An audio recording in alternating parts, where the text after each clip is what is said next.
que sem resultados, aquela realidade, aquela organização, aquela cultura, aqueles profissionais não sobrevivem. É tomar as decisões que nem sempre são as decisões que as pessoas esperam. O teu conhecimento, por mais profundo, a tua experiência, por maior que seja, ela é nada comparada ao que existe de conhecimento e experiência no mundo. Hoje eu trago mais um amigo muito querido, o Oswaldo Servi. O Oswaldo, ele atualmente é vice-presidente do Conselho de Administração da Planejar. Planejar é a Associação Brasileira de Planejamento Financeiro. Essa associação é responsável pela marca CFP do Brasil. Ele foi presidente da Planejar entre 2017 e 2022, foi presidente da Alelo de 2012 a 2016 e foi diretor do Banco do Brasil. O Oswaldo é formado em Ciências Jurídicas, ele tem MBA em Finanças, é mestre em Administração e possui certificação CFP desde 2008. Eu acho que o Oswaldo foi a primeira pessoa no Brasil que teve essa certificação. Ele é coautor de vários livros e autor do livro Supply Chain Trust, A Revolução Silenciosa. Um livro que foi escrito já tem um tempinho, mas que é atual até hoje. Eu super recomendo que você olhe e você leia esse livro, é muito bom. Oswaldo, querido, prazer demais ter você aqui. Prazer é meu, Edil. Sempre muito bom ter esse tipo de conversa contigo. Muito estimulante. Show de bola. Oswaldinho, tem muita coisa para a gente conversar, cara. Acho que meia hora, 40 minutos que a gente vai ficar aqui é pouco, viu? Eu queria começar, velho. Você foi presidente de empresa, você foi diretor em banco, né? Que tem até um nível de exigência de foco em resultado muito grande, até maior do que, não digo maior que a média, né? Porque as empresas todas estão do mesmo jeito. Eu queria começar fazendo essa pergunta, cara. Na sua visão, os dilemas dos líderes, quais são? Quais são os maiores dilemas que os líderes têm? E quais são as causas desses dilemas? Eu queria começar por aí. Bom, Edil, assim, tenho uma frase do Milton Friedman que ela é muito. Eu gosto muito de metáforas, né? Então eu carrego algumas frases, e nós somos parecidos nisso, eu acho. Eu carrego algumas frases de alguns pensadores importantes aí que sempre me ajudaram na reflexão e no amadurecimento, no meu processo de desenvolvimento. E o Milton Friedman tem uma frase muito famosa que a maioria das pessoas que vão nos ouvir certamente já ouviram, que é "There is no free lunch", não tem almoço grátis, né? Então eu diria que nos tempos atuais, onde a gente discute tanto a questão da qualidade de vida, né, a questão da vida saudável, né, dos limites para você conseguir equilibrar melhor a vida profissional com a vida pessoal, né, tem uma realidade que é essa realidade que se impõe, que é a vida não existe, você não sobrevive sem resultados. A gente pode falar de uma empresa nesse sentido, mas pode falar da nossa vida, né? Não é Uhum. possível você viver de forma prazerosa se você não tiver saúde. E para ter saúde, você tem que se alimentar bem, você tem que ter o teu tempo de sono, você tem que fazer o teu exercício físico. Então, equilibrar esses pratinhos é um desafio enorme. Eu começaria dizendo que esse é o grande dilema de qualquer liderança. Ele sabe que sem resultados, aquela realidade, aquela organização, aquela cultura, aqueles profissionais não sobrevivem. Então, como equilibrar, né, essa exigência para o resultado? E, diga-se de passagem, num ambiente, nós falávamos aqui fora do ar, né, sobre a questão da inteligência artificial, que se acelera de uma forma incontrolável, né? A gente, em semanas, já talvez não esteja mais updated em relação a tudo que está acontecendo nesse mundo, né? Então, essa dinâmica, ela naturalmente, com uma hiperinformação para as pessoas, faz com que nós, enquanto indivíduos, cada vez sejamos mais críticos e exigentes. E, de repente, do outro lado da mesa, enquanto profissionais, vamos ser cobrados por pessoas como nós, né? Então, como lidar, né, num universo de tal nível de exigência, onde eu também sou fornecedor, onde eu também tenho que produzir resultados, para que esses consumidores, e seja o consumidor a minha esposa, o meu filho, o meu amigo, o meu chefe, a minha empresa, né? Como se relacionar. Então, eu acho que o primeiro recado é que você tem que entender que a produção de resultado é imprescindível, né? E quando você se apropria disso, quando você assimila isso, eu acho que começa a ficar menos desprazeroso a relação com essa dinâmica competitiva que a gente vive. Puta, muito legal, cara. Eu quero pegar essa sua resposta maravilhosa aqui e começar a dar uma destrinchada nela aqui, porque o que me Vamos lá. passa pela cabeça de cara é assim, que o líder, pô, e você foi líder de líderes, né?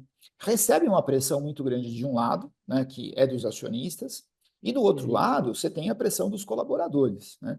uhum, Então, é pressão aqui, pressão aqui. E aí você precisa ponderar, né? Tipo, ó, esse cara tem razão aqui, aqui, aqui, esse aqui tem razão aqui, aqui, aqui. Como é que essa pressão que os líderes recebem, e especialmente aquela que é produzida por a necessidade de obter resultado no curto prazo, como é que ela afeta, Oswaldo, a qualidade das decisões? Será que essas decisões elas não podem ser equivocadas por conta desse tipo de pressão? uhum.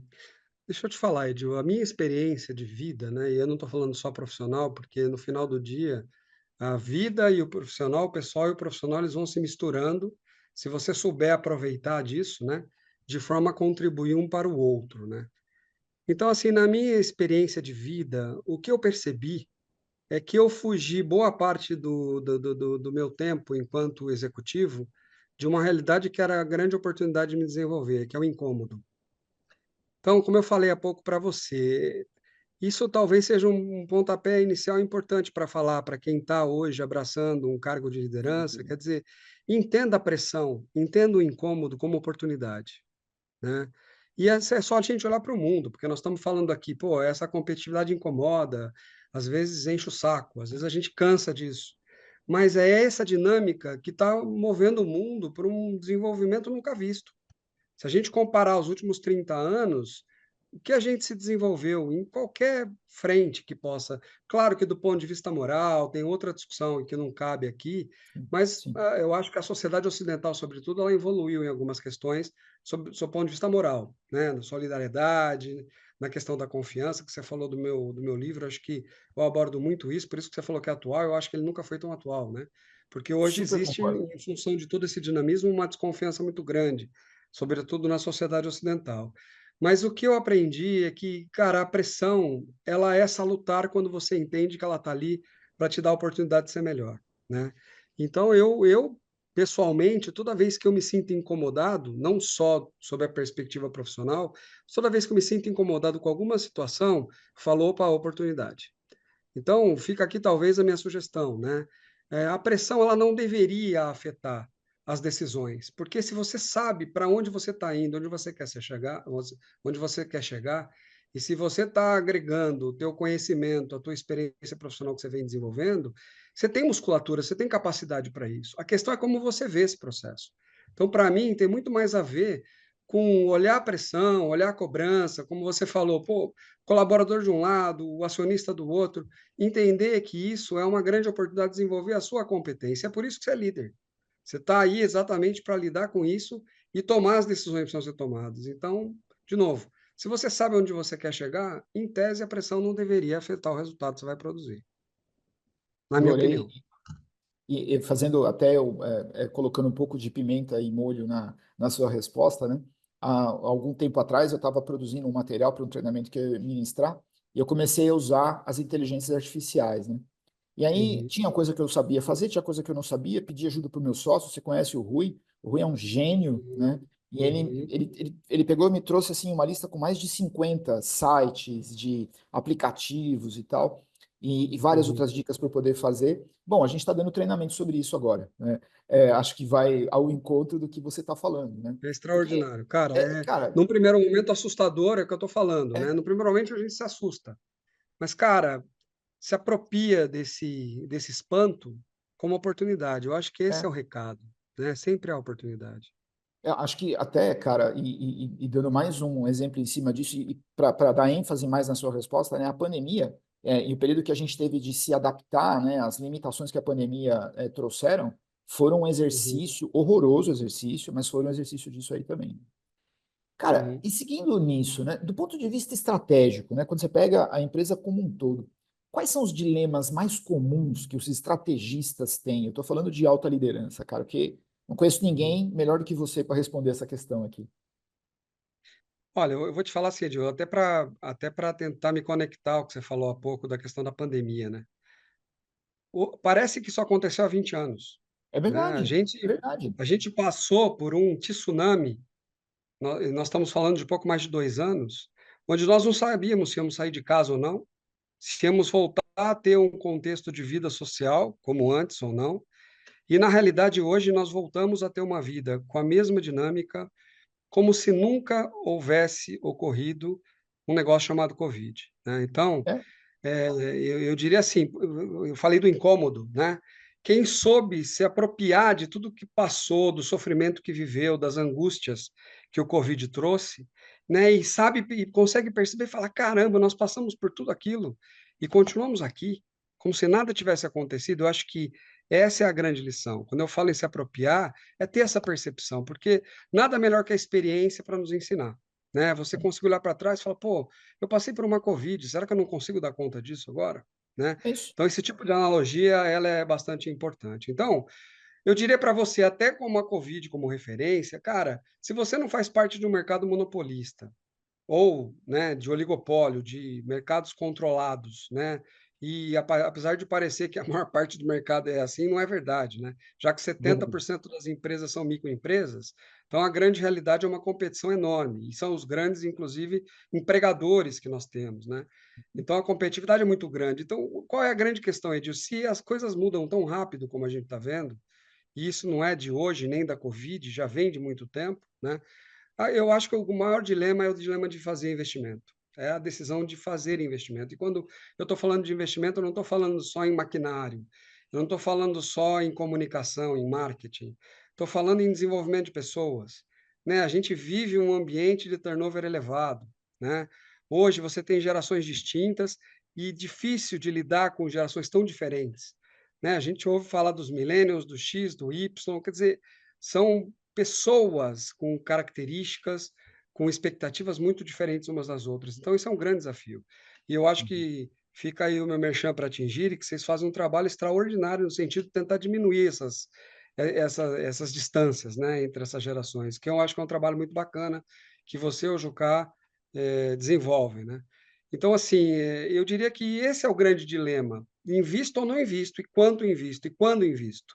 Certamente na minha vida executiva, é um dilema que eu vivi durante muito tempo e hoje eu acho que ele está ainda mais presente, eu acho que ele ainda é mais desafiador.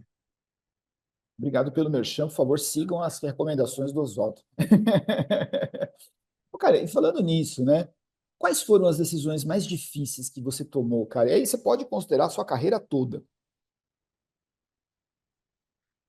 Cara, eu não sei se eu posso falar em decisão difícil, né, porque quando você toma uma decisão, é como eu disse, né, você tem um objetivo para atingir.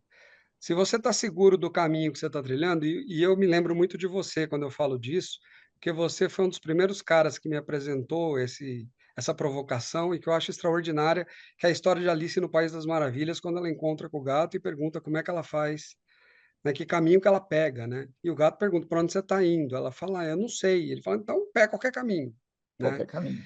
Então eu acho que a questão da decisão, essa é uma lição importante e vamos voltar para Peter Drucker, né, que está tão ultrapassado, nem sei se hoje os professores na academia falam dele, né, para Oswaldo, os se os alunos mais professores jovens. não falam de Peter Drucker, os professores estão errados. Então, pois é, né. Mas ele foi um cara que nos provocou, Edil, há 20 e tantos anos atrás: "Pare para pensar, para pensar", né. Não dá para justificar: "Eu não tenho tempo para nada, está tudo muito corrido, a pressão é muito grande". Pois é, então qualquer caminho serve.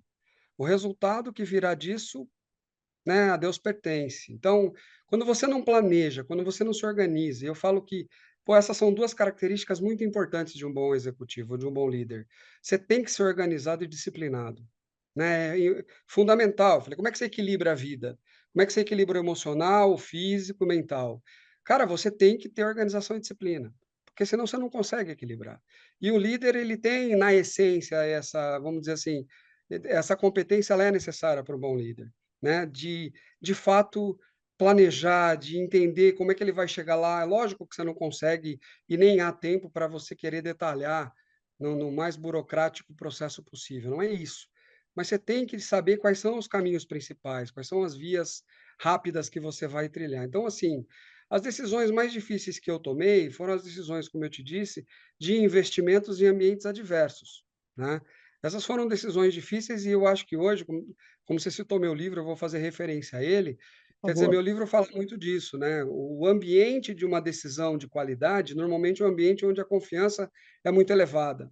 Então eu costumo dizer, é uma grande ilusão, eu vou dar um exemplo de futebol aqui, eu sei que talvez para a maioria não faça muito sentido, mas o Abel Ferreira, que é treinador do Palmeiras hoje, é considerado um dos maiores treinadores da América do Sul, né. Do Brasil, certamente, eu acho que é considerado o melhor treinador hoje em dia. Mas não adianta, Edil, você tirar o Abel do Palmeiras e botar em outro time e achar que ele vai fazer a mesma coisa naquele time. Porque, na Exatamente. realidade, o que o Abel fez nos últimos 4 anos foi a construção de um ambiente onde a presidente, que é a Leila Pereira, onde os funcionários daquele clube, onde os jogadores compraram aquela proposta. Ou seja, se construiu uma relação de confiança entre todas aquelas pessoas e todo mundo hoje trabalha por aquele objetivo, né? Por fazer esse time ser vencedor, por reconhecer quando eventualmente não vai bem, que isso faz parte do processo, né? Usar o erro como aprendizado e não como um processo de alguma forma Punição. punitivo, que não Isso. funciona, né? Vamos entender onde a gente errou, pô, vamos aprender com esse erro, né? Para não voltar a cometer o mesmo erro. Então, eu diria para você que a decisão difícil, ela é toda decisão, eu acho, de um líder que envolve algum nível de resultado, associado Uhum. ao investimento. Então, eu tomei algumas, mas eu te falo, ainda que mais jovem, isso é uma coisa que eu aprendi muito cedo, com você, com bons professores que tive e com as dores que vivi, né? Cara, se organiza, saiba onde você quer chegar. Esse é um começo imprescindível, eu diria que talvez o mais importante. Maravilhoso, maravilhoso. Muita generosidade sua dizer que aprendeu comigo, quando a gente sabe que foi exatamente o contrário. Agora, e conectando com isso, velho, o líder toma um monte de decisão, algumas decisões desagradam, né?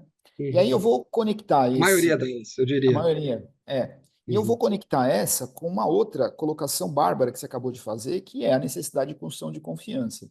Quando as decisões desagradam, pode haver, e não necessariamente vai haver, uma erosão dessa confiança, né? Sim. E aí, velho, como é que a gente faz para poder manter de um lado esse estabelecimento de confiança que eu estou entendendo que é uma, talvez a principal base para você poder conseguir construir uma empresa de sucesso, junto com decisões que eu vou chamar de decisões impopulares. E assim, eu odeio o termo que eu acabei de usar, porque impopular parece que é uma coisa do tipo, vamos agradar o povão, mas você entendeu o sentido Uhum. da minha fala. Claro, claro. Não, é impopular porque, na realidade, Dil, eu vou usar uma analogia aqui, né? A criança não gosta de ouvir não. É. Nenhuma criança gosta de ouvir não. Ela quer: "Papai, eu quero isso, papai, eu quero aquilo", ela quer que você dê tudo que ela quer, né? E aí eu trago o Eduardo Janete da Fonseca, que para mim é um dos livros mais extraordinários que eu li, O Valor do Amanhã, né? Quando ele diz que a diferença de um ser humano adulto, amadurecido, que lida com a diversidade, porque a vida é uma grande diversidade, né, Edil? Não é só na empresa. É, verdade. Você é uma doença inesperada, né, um acidente inesperado, enfim, tantas coisas que nós somos submetidos, que não é só as decisões impopulares, né? Mas se a gente olhar, a vida é extraordinária. Quero deixar claro aqui que eu hoje, com os meus quase 56 anos, eu olho para trás e falo, pô, que presente que Deus me deu, porque a vida é um negócio extraordinário. Sobretudo quando você entende que faz parte de momentos ruins nesse caminho, né? Então, assim, a questão de você tomar decisões que não são, nem sempre são aceitas, são incompreendidas, ela faz parte do papel de um líder, é tomar as decisões que nem sempre são as decisões que as pessoas esperam, né, que elas querem. E aí o Eduardo Ginetti diz, quer dizer, que esse adulto que teve limite, que soube ouvir não quando foi criança, quando foi adolescente, ele está mais preparado para a diversidade da vida, ele está muito mais preparado.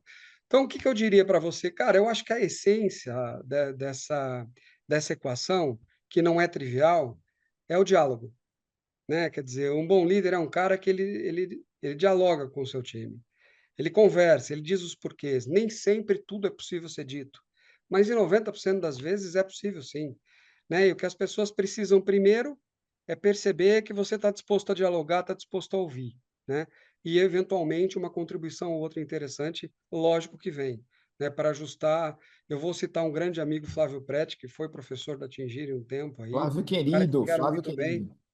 O Flávio, eu sempre fui como executivo um cara muito combativo, muito diretivo, né, no intuito de trazer os resultados que eu queria trazer para o negócio, né.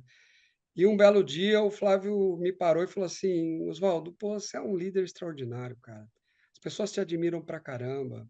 Essa sua vontade de realizar, essa sua característica de desafiar as pessoas o tempo todo, isso faz diferença. Agora", é assim que a gente se chama, né, ele falou: "Velhinho, é muito legal você dividir as bolas, para a gente buscar o que a gente quer, mas escolhe as divididas que você vai fazer". Cara, então eu estou dando um exemplo de como a gente aprende com as pessoas o tempo todo, né. Foi um grande aprendizado que eu trago para minha vida, escolhe as divididas. Você querer dividir todas as bolas, meu amigo, você vai se quebrar, vai quebrar as pessoas, e no meio e na realidade a gente precisa construir, a gente precisa construir esse movimento uníssono de em busca de um objetivo. Eu citei o exemplo do Abel, né. Então, às vezes, a comunicação, ela é muito mais importante do que a forma da comunicação, é muito mais importante do que efetivamente você fala, né. Então eu diria para você que um caminho é o diálogo, eu acho que isso é fundamental. Por outro lado, é importante também os líderes que nos ouvem aqui, que eu entendo que é para eles que você está construindo esse conteúdo, que estão começando, né, nesse desafio de liderar, e entender também que nem sempre as pessoas sabem o que elas precisam. Eu falei da criança, do Janete, então, assim, é fundamental dialogar, é fundamental ouvir as pessoas, mas é fundamental também dizer para elas que, em última análise, a decisão cabe a você. Portanto, os riscos, as consequências são de sua responsabilidade. Então, decida com base na sua experiência, decida com base no seu conhecimento. E não deixe de ouvir as pessoas. Eu citei o Prete aqui para dizer o quanto ele agregou no meu processo de tomar a decisão. Então, ouça, mas, em última análise, entenda e diga às pessoas que o risco é você quem toma com a decisão que toma. E é por isso que é importante. Eu acho que o diálogo não é que elas vão ficar felizes com todas as decisões que você toma, mas elas pelo menos vão compreender o porquê são tomadas e qual é o seu estilo de tomar decisão também, que eu acho que é fundamental. Genial, genial. Eu fico imaginando a felicidade do Prete quando escutar ele sendo citado por nós dois aqui. Aí, Prete, Ah, mas abraço eu para eu você. cito eu cito esse eu cito essa experiência porque, cara, foi marcante. É uma coisa Legal. tão trivial, tão simples, a coragem dele de me falar isso, É, né. é verdade, é E, verdade. cara, mudou muito o meu comportamento a partir daí, mudou muito, né, porque, parece simples, mas tem um conhecimento profundo, né, É. no feedback e na sugestão que ele me trouxe. Quer dizer, isso me mudou, moldou um novo Oswaldo enquanto líder a partir daí. Foi Que muito demais, bacana. cara. Eu queria que as pessoas que estão escutando voltassem, né, rebobinassem essa fita aqui e escutassem essa sua resposta, que ela vale com conselhos para um jovem líder, né? E eu Uhum. acrescento aqui uma palavra que você não disse, mas que está embutido na sua fala o tempo inteiro, que é a humildade. Caso você não tivesse tido a humildade de escutar o prete, nada disso também teria acontecido, né? Você tem razão, é verdade. Cara, e me conta aqui, a gente está começando a chegar perto do final do nosso papo aqui, o que me enche de tristeza, mas eu tenho pelo menos quatro coisas aqui que eu quero saber de você. Uma delas é sobre a cultura organizacional, porque uma coisa, Uhum, velho, é aquilo que você fez na Planejar, diferente da Alelo, diferente do Banco do Brasil. uhum. Como é que a cultura organizacional influencia no processo de tomada de decisão dos líderes, Oswaldo? Edil, eu costumo dizer que cultura é mandatório. Cara, ela tá lá, né, eu dei o exemplo do Abel aqui, né. Nem sempre, ou diria na maioria das vezes, você não é te dado a oportunidade de abraçar uma nova condição de executivo para liderar um time, para liderar um projeto, e você poder moldar tudo a sua forma, né, contratar as pessoas que você quer, fazer do jeito que você quer. Você chega com o jogo em andamento, você tem que jogar, né. Então a primeira dica que eu dou é o seguinte: seja humilde. A gente acabou de falar disso, né. A humildade é fundamental. Eu sempre digo para não confundir com falsa modéstia. A gente sabe Hum, no que a gente é bom, né, e eu sou bom nisso. Agora, como disse Sócrates: "Só sei que nada sei". Tenha humildade, entenda que o teu conhecimento, por mais profundo, a tua experiência, por maior que seja, ela é nada comparada ao que existe de conhecimento e experiência no mundo. Essa compreensão é fundamental, né. E a partir daí, entenda o contexto de onde você está entrando, quer dizer, que cultura é essa? Né, eu estou assumindo a liderança numa empresa ou numa área onde, por exemplo, o estímulo ao conflito é uma forma de liderar? Porque tem muita empresa, como cultura, ela estimula o conflito, né? A competitividade entre os diretores, entre os seus gerentes, aquela coisa de um ter que mostrar mais resultado que o outro. Isso é uma cultura organizacional em muitas organizações, né? Uhum. Esse incentivo de alguma forma competir faz parte daquela cultura. E aí você tem que avaliar se os seus valores, se a sua capacidade, porque como eu disse, Edil, no que eu sou bom. E não adianta eu querer ser bom no que eu não sou, né? Por isso que os executivos, eles cabem muito para determinados momentos da organização, né? Não é difícil uma história como a do Jack Welch, que ficou tantos anos na GE, né? É, Normalmente, o executivo ele tem lá 4, 5 anos para promover uma transformação que se espera daquele momento da organização, e naturalmente ele vai deixar aquela organização, como um técnico de futebol, virar outro, para implementar uma nova dinâmica que é necessária, né? Dependendo do uhum. quanto a empresa amadureceu, quanto a cultura evoluiu. Então, as pessoas elas não podem ser substituíveis. Por isso que você tem que ter humildade, né? Por outro lado, precisa entender que aquilo existe muito antes de você, né? Nós estamos aqui no ano 2024, ou seja, cara, teve muita gente que sofreu antes da gente. A gente tem que ter humildade de entender isso e tentar oferecer o nosso melhor. E aí fica meu último recado nesse sentido. Cara, dê o melhor de você. Não interessa se você vai eventualmente cometer erros, mas dê o melhor de você sempre. Eu acho que esse é isso que, de alguma forma, acomoda essa discussão da cultura, né? Quando você está fazendo o teu melhor, cara, você sofre um pouco no começo, mas você se encaixa. Isso tem muito a ver com a questão da integridade, né, cara? Não interessa o que que você está Sem a fazendo, você tem que dúvida. dar o 100% naquele momento. Tem E muito a aí, ver Gil, com você falou, voltamos para o livro, né? Eu é, diria, como eu já disse aqui, que o grande desafio hoje, na cultura ocidental, é a questão da confiança, né? De fato, há uma desconfiança muito grande em vários sentidos, que não ajuda no processo de competitividade organizacional. É por isso que as empresas do Ocidente estão cada vez perdendo mais espaço para o Oriente, porque é uma cultura muito mais disciplinada, muito mais organizada, e muito mais voltada para cumprir aquilo que precisa ser feito, ao invés de é, questionar, ao invés eu falo a por sinal, nós tivemos, né, você saiu um pouco antes do banco, mas nós tivemos no Banco do Brasil um presidente que foi um cara excepcional. Eu gosto de citar as pessoas porque eu acho que o reconhecimento também faz parte de mostrar o quanto a gente é o que é em função dos outros, né. Rossano Maranhão Pinto foi presidente do Banco do Só no Brasil Maranhão. e uma vez ele nos disse, enquanto executivos, isso ficou marcado para mim também. A democracia é excepcional, mas não é operacional, né? Então, como é difícil, a gente quer a democracia, mas, e aí, talvez, aí já esteja um pontapé do tema que eu apresentei para você, né? Todos querem ir para o céu, mas ninguém quer morrer, né?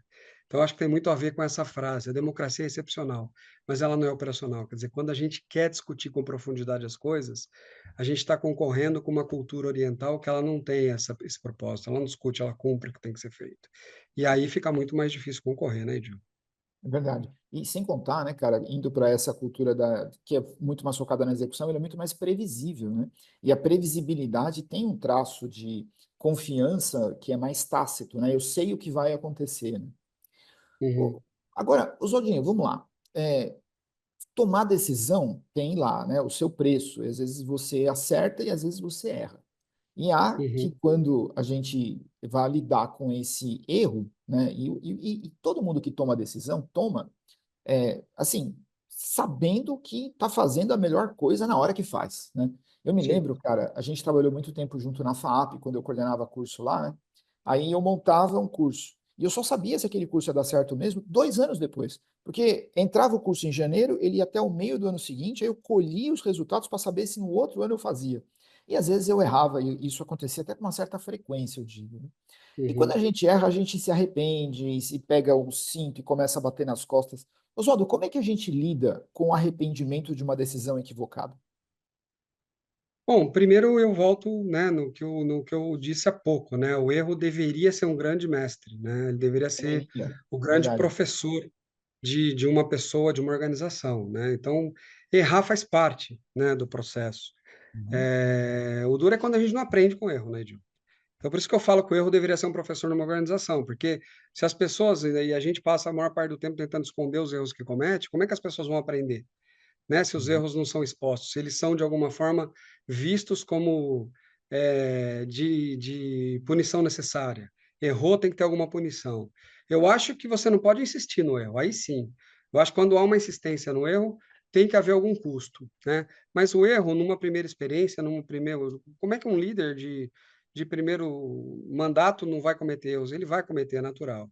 Agora, uma coisa que é importante é entender isso, né? Ter humildade para entender que isso exige que você invista no teu desenvolvimento o tempo todo, tá? E atingir e para ajudar as pessoas nisso, né? Não dá.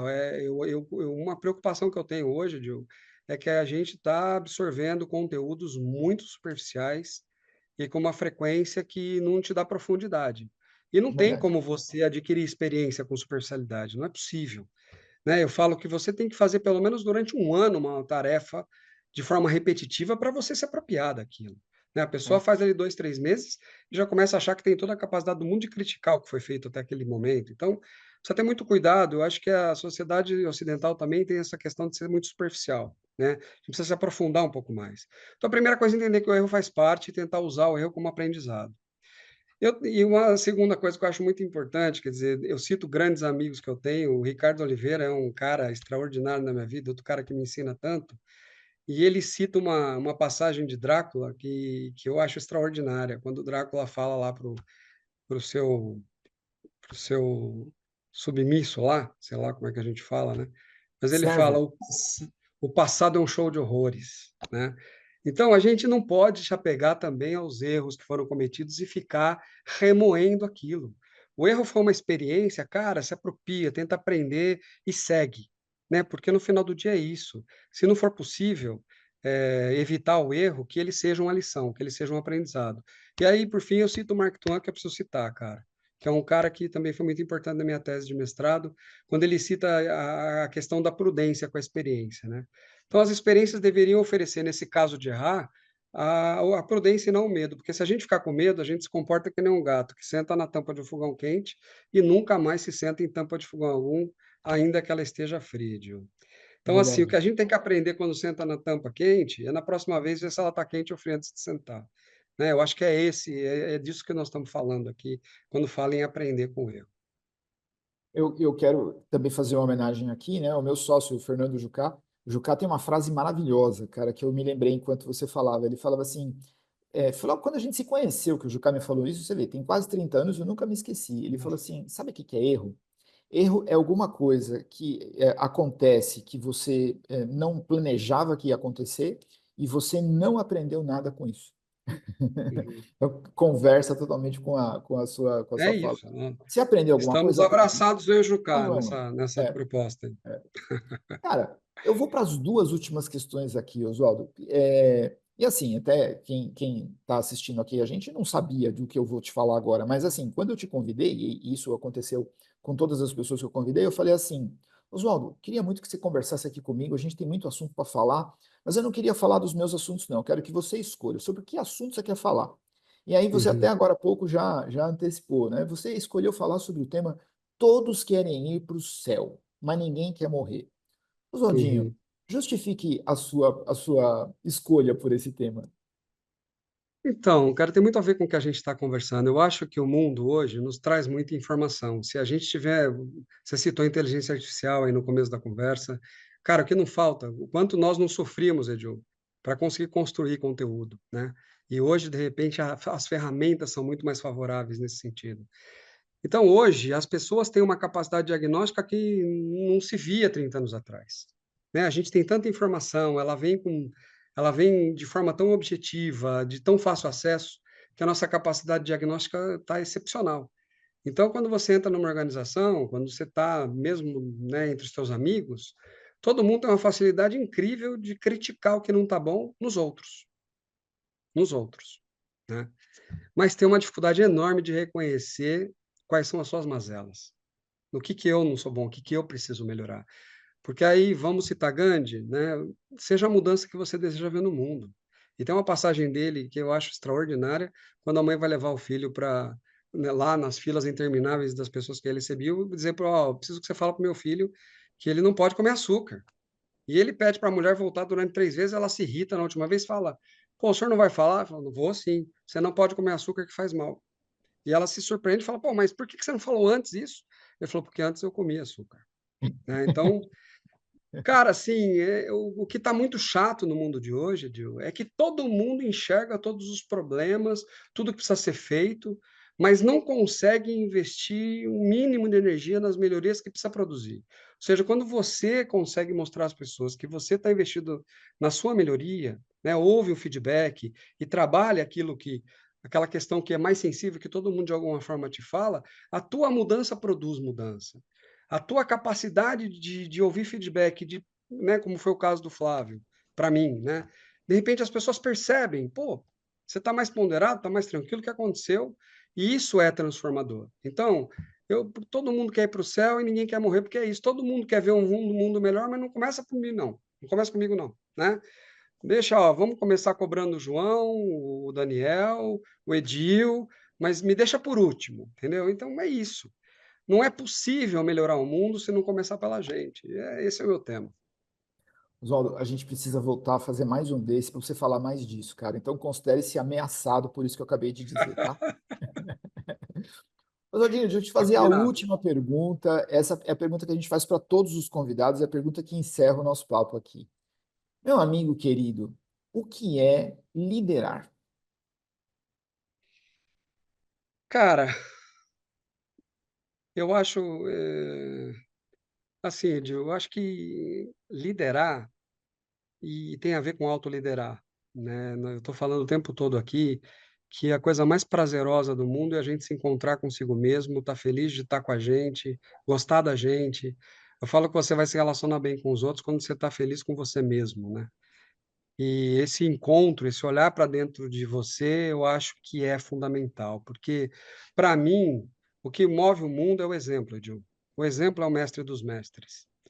Então, liderar é dar o exemplo, né? Essa coisa de faço o que eu digo, mas não faço o que eu faço, está ultrapassado. Isso funciona em ditadura, funciona em ambiente alienado, né? Onde as pessoas tanto fez o que está sendo falado, né? Onde elas ficam mexendo uma bandeirinha lá porque alguém mandou mexer. Num ambiente democrático, num ambiente competitivo e que, apesar de desconfortável dentro do que nós falamos aqui, é muito mais bacana de se viver, né? O que é imprescindível é dar o exemplo e entender que, de vez em quando, como a gente falou há pouco, a gente vai cometer erros. Ou seja, a gente tem as nossas incoerências e faz parte do processo de desenvolvimento de qualquer ser humano, mas, cara, olha para si e cuida das suas incoerências, né? Procure ser o menos incoerente possível, se alinhe ao seu discurso, preste atenção no que você está falando para os outros e seja o exemplo do que você está falando. Então, eu diria para você que liderar é dar o exemplo, cara. Eu trago grandes exemplos de vida do meu pai, da minha mãe, de amigos queridos como você, como Flávio, como Ricardo, tantos que eu citei, outros tantos que passaram na minha vida.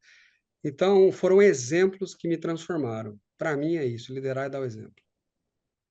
Adorei, adorei. Poxa, Oswaldo, eu queria ficar Muito mais bacana, tempo cara. aqui com você, mas vamos pegar esse papo e dividir em 15. A gente faz 15 episódios aqui. Eu estou à disposição, cara. Conte Ah, comigo. bom. Você sabe que eu adoro um debate, né?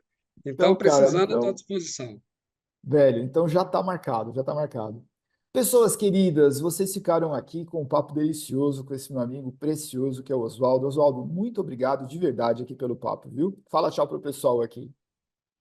Pessoal, agradeço, Edil, agradeço. Pô, é sempre uma coisa. A gente estava falando antes aqui de entrar no ar, né?